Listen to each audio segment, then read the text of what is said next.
What is going on, everybody? Welcome back. If you guys haven't been here in a while because you only watch Division 2 videos, well, we have some Division 2 news on Title Update 10. We have no release date, but I'm assuming hopefully in the next 2 weeks it will be dropping. But PTS patch notes for Phase 3, yes, there's a Phase 3 portion, which made a lot of changes that happened in Phase 2 that a lot of people didn't like. And we'll explain that in a second. So we'll see some buffs, a little bit of nerfs, and more balancing changes overall.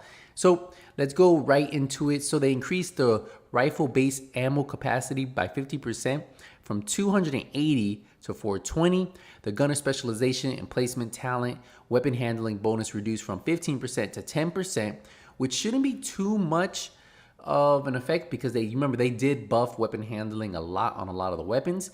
So we'll see how it actually changes that extra 5%. But if you guys are watching anybody play the PTS in Phase 3, the UI text has not been updated. Hopefully that's all taken care of in Title Update 10. Now we go to the Npc Difficulty Balance. They reverted increase to base NPC status effect resistance in heroic and legendary difficulties during PTS Phase 2. So the Big Horn, the Big Game Hunter headshots now grant 2% headshot damage, up from 1%, so it did get a buff of 1%. Increase optimal range from 27 meters to 40 meters. Optical mods bonus increase from 0% to 30% headshot damage. Magazine mod bonus change from 7% headshot damage to 10% reload speed. So some really good changes to the Bighorn. Looks like it's just getting stronger and stronger. The Mantis Optics mods bonus increases from 35% to 40% headshot damage to increase of 5%. Muzzle mod bonus change from 7% headshot damage to 5% critical hit chance. And then now highlights weak points when aiming through the scope, which is kind of cool, right? We keep going down. The Nemesis Optics mods bonus increase from 35% to 45% headshot damage. So it's going to gain 10% headshot damage there. The Underbarrel mod reduced from 15% to 5% weapon handling. So the Chameleon, the Adaptive Instincts increased the number of hits required for the body shots buff from 60 to 75. So you need 75 body shots. But listen to this.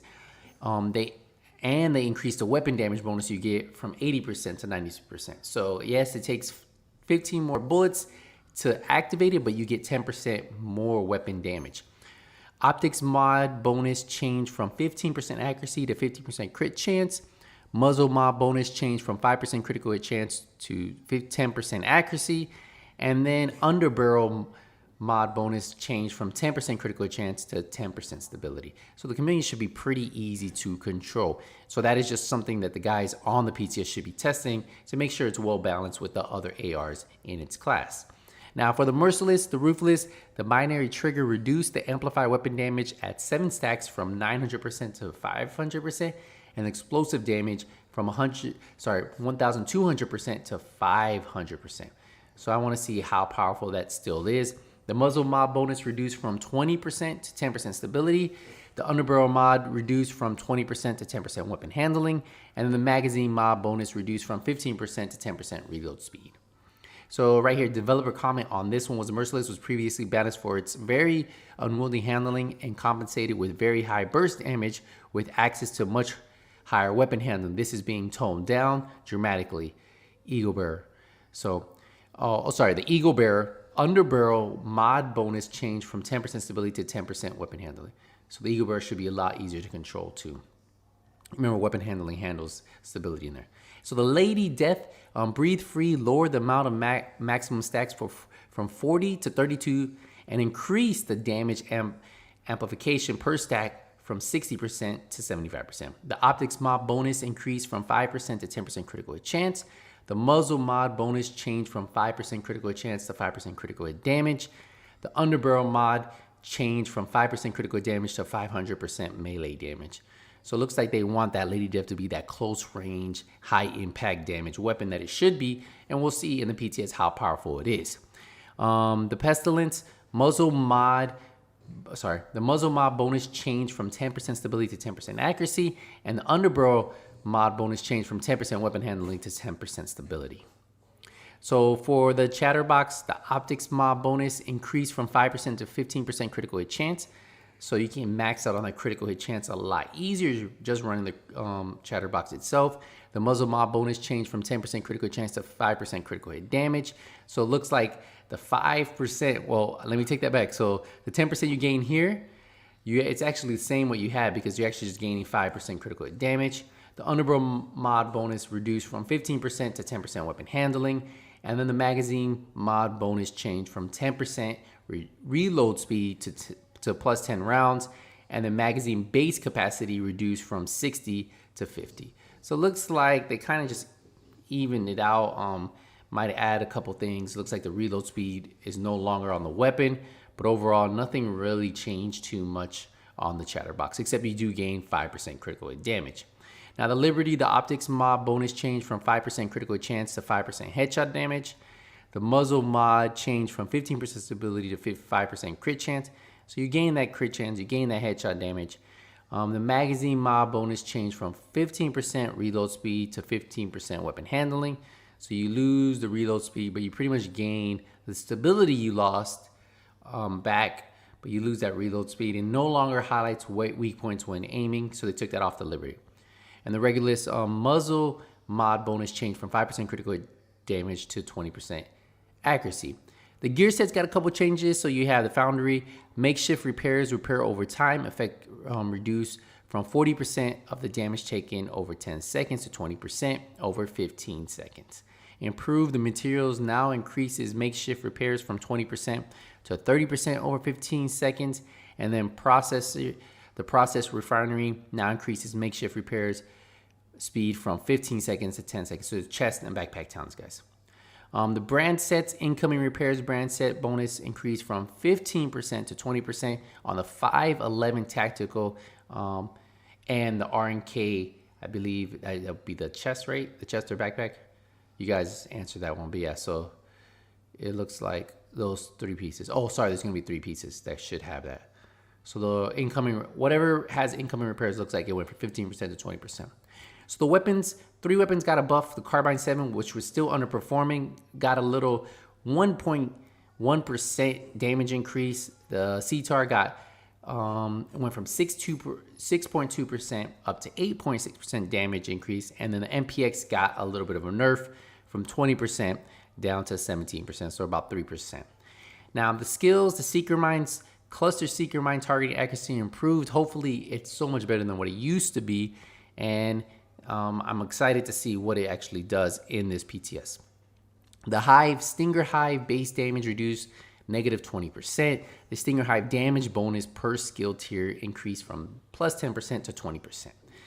Now the Restorer Hive now gains 5% drone flight speed per skill tier. And what else? Okay, the Chem Launcher, the Riot Foam Chem Launcher, instant duration bonus per skill tier reduced from plus 20% to 10%. The Firefly, Blinder Firefly, blind duration bonus per skill tier reduced from plus 20% to 10%.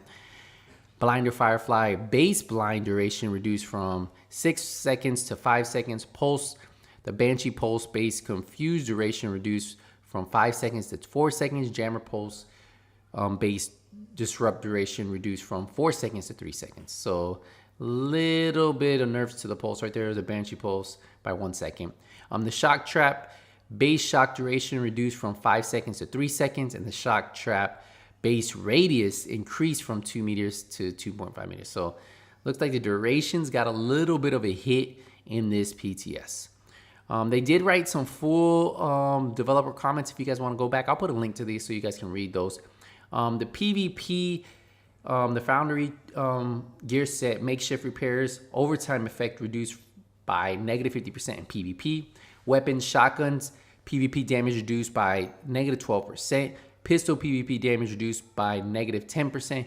The Merciless Ruthless damage reduced by 50% from the weapon damage, explosive damage. Now the skills, the Firestarter Chem Launcher PvP damage reduced by negative 20%. The Stinger High PvP damage increased by 20%, scaling up to 65% at skill tier 6, negative 55%, negative 10% from PTS 2. The Striker Drone PvP damage increased by 30%, 20% increase from PTS2, and the Assault Turret PvP damage increased by 55%, 25% increase from PTS2. So you can see the changes they have there. So it looks like these are still very underperforming, and hopefully they're trying to see what actually happens to those people who are actually running those. Bug fixes, they did come up with a lot of different bug fixes. If you guys want to check the full bug fix list right here, I will let you guys check that out. There's some small, these are usually like the smaller fixes, but I'll let you guys read that on your own. One thing, known issues that they haven't fixed in this PTS that they're still working on, some loot containers may not drop loot emissions on legendary difficulty. The Blinder Firefly's cooldown being delayed after applying its effects is unintended and will be fixed. The Merciless Ruthless is currently not gaining stacks correctly when used with Negotiator's Dilemma, and then the Negotiator's Dilemma is still doing incorrect lower than intended damage against marked targets in PvP. So still some known issues that they're working on, still some things that they did fix in this PTS, so it was kind of cool. That I'm kind of glad that they did do this PTS, and I can't wait to see what the end results are with the final patch notes, which we should be getting soon. I'm assuming since this is the final phase 3, we should find out, and then hopefully we get more news on when it will release. Let me know what you guys think about these changes right here. Was it a good thing, a bad thing? Let me know. But we're gonna wrap up this video here. I appreciate the support. I'll see you guys in the next one. Nothing but skills is out.